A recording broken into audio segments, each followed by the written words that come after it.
Un grand shalom à tous. Alors, les milieux de travail sont des milieux dans lesquels nous évoluons, exerçons une fonction, travaillons pour avoir un gagne-pain. Mais il se trouve aussi être quelquefois des milieux très dangereux parce qu'il y a des jeux de sorts qui s'y déroulent.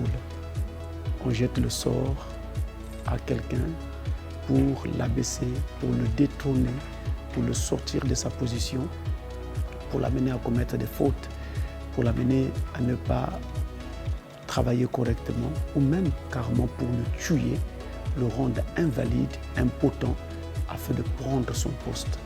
Aujourd'hui, nous parlons sur le sort au travail. Voici donc ce que dit l'Écriture.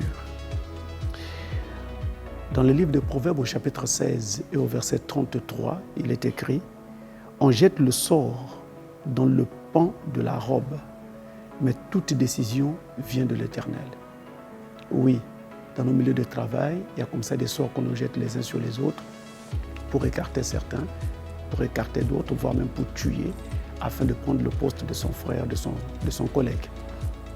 Et cela arrive aussi quelquefois dans les quartiers.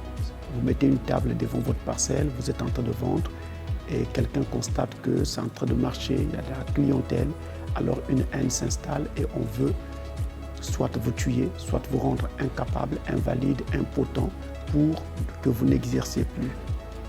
Ces genres de sorts-là sont un peu partout et particulièrement dans les milieux de travail. Aujourd'hui, peu importe par où vous passez, vous êtes peut-être très jeune, vous travaillez au milieu de personnes qui sont suffisamment vieilles et qui ne supportent pas d'être dirigées par un jeune homme, eh bien je voudrais vous dire que l'élévation vient de l'Éternel. Et la protection aussi n'est donnée en vérité et en véritablement que par l'Éternel. Aucun fétiche ne saura vous protéger.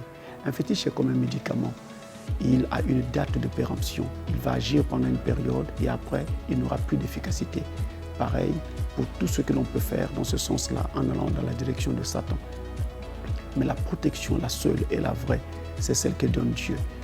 Vous avez entendu ce que dit l'Écriture, on jette le sort sur le pont de la robe, mais la décision vient de l'Éternel. Si l'Éternel met sa main et vous protège, rien ne vous atteindra, rien ne vous renversera et rien ne vous sortira du poste que vous avez actuellement dans votre service, dans votre travail.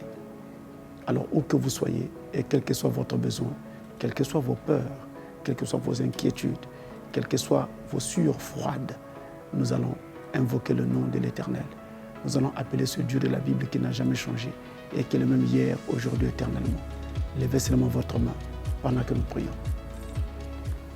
Dieu notre Père Céleste, ma main levée, je joins ma foi à celle de mes frères, de mes confrères et de mes compatriotes un peu partout. Demandons grâce et miséricorde, Seigneur, pour leur vie, mais aussi pour leur carrière, pour leur poste, pour leur fonction et pour leur gagne-pain. Tu connais ce que le malin a résolu faire contre leur vie, contre leur gagne-pain, contre leur fonction, contre leur poste, contre le grade que tu leur as donné. Seigneur, ils ont levé la main pour montrer qu'ils se tournent aujourd'hui vers l'Éternel et chercher du secours sous ton sang versé. Et comme ton serviteur sous un mandat divin, je viens contre toutes ces puissances qui essaient de faire du mal à tes créatures et à tes enfants. Et je les chasse toutes. Je prie qu'elles soient toutes maintenant abaissées, détruites et brisées au nom de Jésus-Christ, le Fils de Dieu. Qu'ils voient ta main puissante, Seigneur, chacun d'entre eux, les garder debout, les garder solides, les fortifier et les fortifier dans leur poste, dans leur fonction, dans leur travail, dans leur métier, leur donnant encore même davantage de la maîtrise de leur travail. J'ai soumis tout entre tes mains et tu avais promis que tout ce que nous te soumettrons, tu le garderas, car tu es capable de le faire. À toi, honneur, puissance et gloire, et à nos protections, force, courage et victoire, au nom du Seigneur Jésus-Christ. Amen. Que le Seigneur nous bénisse tous.